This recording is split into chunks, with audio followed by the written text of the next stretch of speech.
इस बुलेटिन के प्रायोजक हैं योगमणि इंस्टीट्यूट ऑफ नर्सिंग।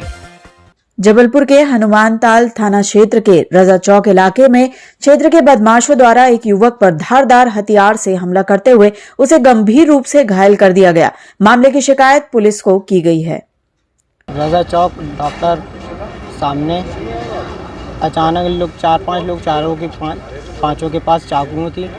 हम लोग को घेर लिए थे अचानक से और चाकू चलाने लगे। बड़े वाले भाई आए तो उनमें चाकू मारने लगे थे। कितने लोग थे? 4 से 5 लोग थे। रजा चौक में एक चाकूबाजी हुई थी। इसमें रिपोर्ट करता है शहनवाज हुसैन पिता मुमताज हुसैन उम्र 19 वर्ष, जिसको चोट लगी थी 4 कमरे का निवासी है। गली नंबर चाय वाली दुकान गली नंबर 1 मक्का नगर। जो आरोपी हैं उनके खिलाफ अपराध कायम हो गया है। आरोपियों की तलाश जारी है।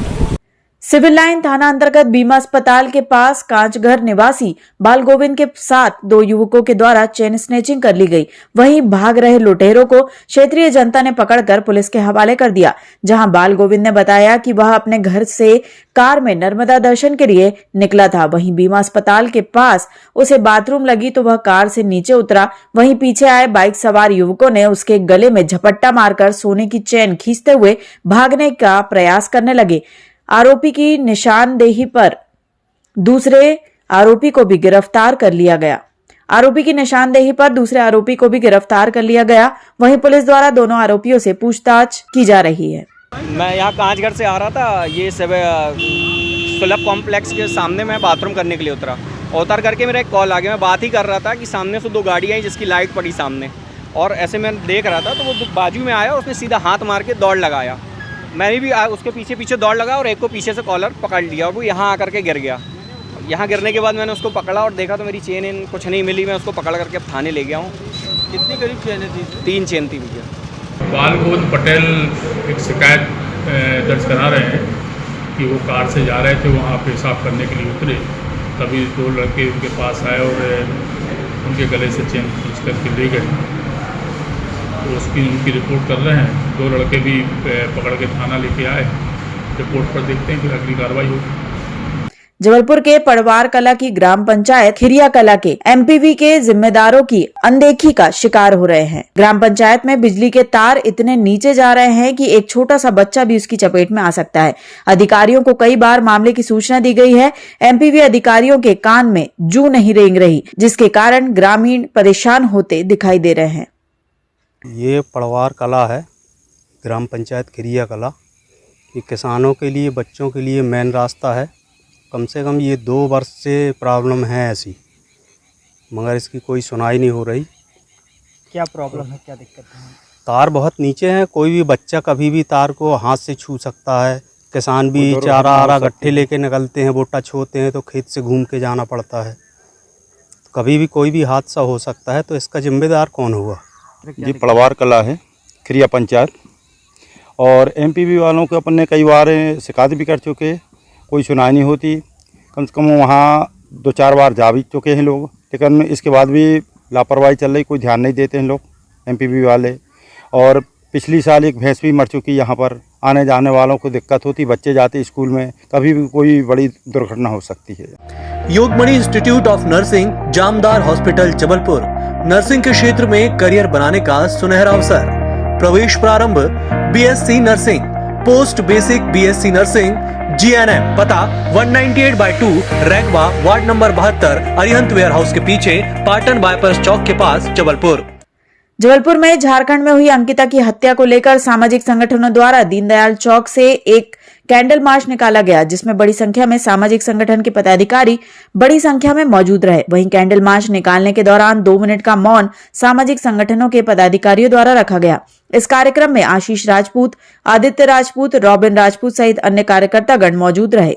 हम सभी भाइयों ने मिलकर, क्षत्रिय संगठन के एवं सभी समाज के लोगों ने मिलकर यहाँ पर एक कैंडल मार्च निकाला हुआ है।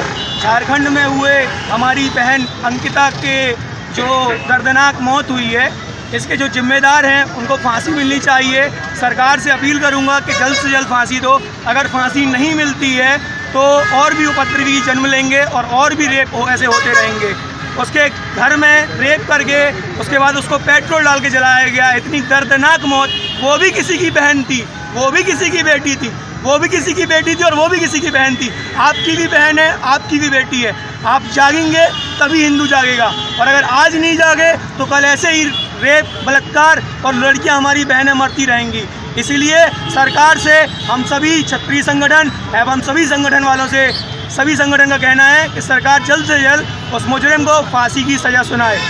जबलपुर थाना रांझी में रिछाई स्थित टेलीकॉम फैक्ट्री में स्क्रैप चोरी करते हुए एक व्यक्ति को रंगे हाथ पकड़ने की सूचना पर पहुंची पुलिस द्वारा स्क्रैप चोरी करने वाले आरोपी गुड्डू कोरी को पकड़कर थाना लाया गया। पता पूछने पर अपना नाम गुड्डू कोरी, उम्र 42 वर्ष, निवासी अमलिया रोड, आधारताल बताया था। उक्त व्यक्ति अनाधिकृत रूप से घुसकर स्क्रैप की चोरी कर रहा था, जिसकी कीमत लगभग 5,000 रूपए होगी। रिपोर्ट पर धारा 454, 380 भारतीय दंड विधान का अपराध पंजीबद्ध कर आरोपी को अभिरक्षा में लेते हुए प्रकरण विवेचना में लिया गया।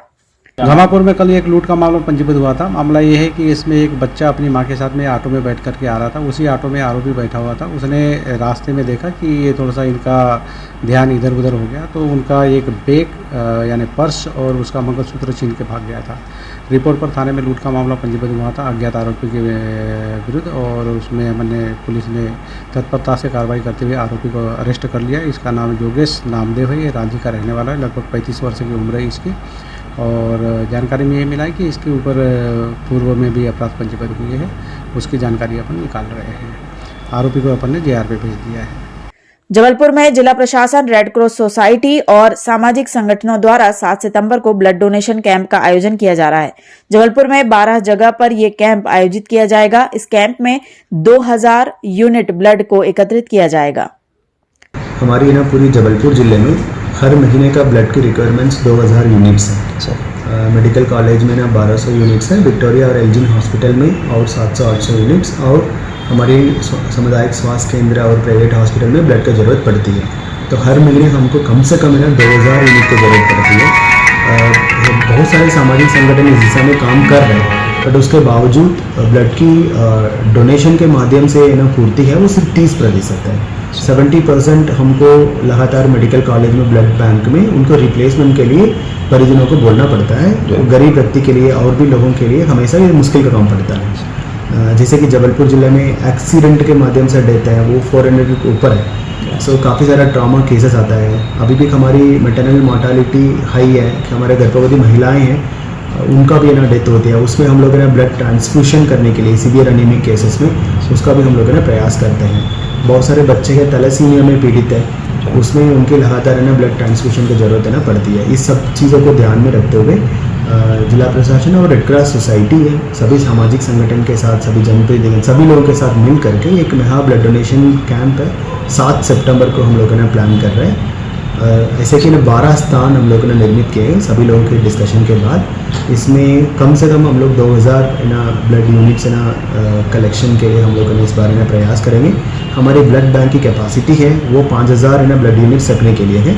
आप है ना ब्लड डोनेट करते हैं, सिर्फ होल ब्लड नहीं, आजकल हमारे पास है ना ब्लड कंपोनेंट सेपरेटर भी है।